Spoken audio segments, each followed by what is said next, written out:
and welcome to another edition of Your Health with Dr. Christy.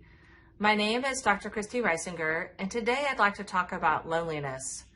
We know that social connection with other human beings really is a fundamental need, and we see that even with tiny babies, that even if you provide them with enough food and water and protection and shelter, that if you don't have that physical touch and connection with babies, that they'll die. And with adults, when patients don't have proper social connection and have a high degree of loneliness, they're at increased risk for Parkinson's disease, dementia, cancer, heart attacks, strokes, and even death. There really isn't any aspect of someone's health that isn't touched by loneliness. And researchers think the connection between loneliness and health is inflammation. Having a higher amount of loneliness increases stress, which then increases inflammation in the body, which then increases health risks, as I mentioned before. Earlier this year, the U.S. Surgeon General, Dr. Murthy, declared an epidemic of loneliness in the United States. And before you roll your eyes and sigh, I do agree with that. A recent Gallup poll in February 2023 of over 5,000 American adults showed that 25%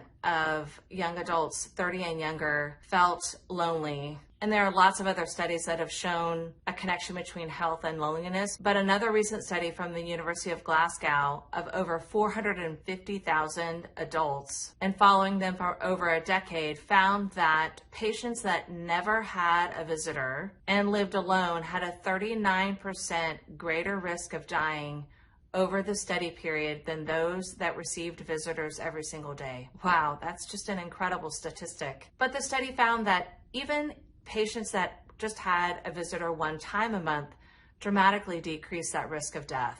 And one of the things I feel like I need to talk about is really it's not the quantity of friends that you have, it's really the quality of friends that you have. We know people that may have thousands upon thousands of friends on Facebook, but can still feel very lonely and very socially isolated. I think that's one of the things that this younger generation is really struggling with, is that they have so much digital interaction with each other, but no real social connection with one another. You know, picking up the phone and having a phone conversation or having a face-to-face visit is just becoming more and more rare. And also, as we're moving into the holidays, loneliness can really be something that people struggle with. I feel like one of the things that contributes to Americans' loneliness is just this thought that if someone is at all toxic in your life, you should absolutely just cut them out of your life forever.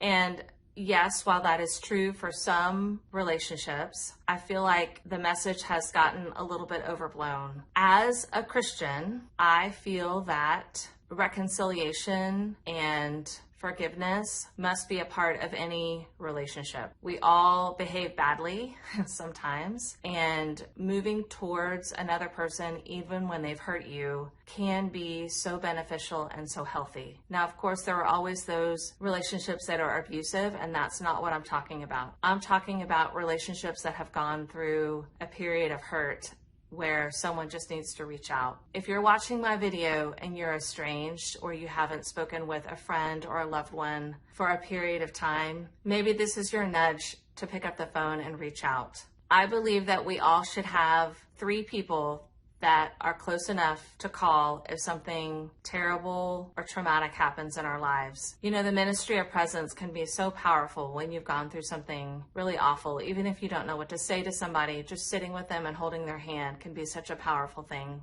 During this holiday season, I pray that each one of you will be surrounded by friends and family. Thanks for joining me.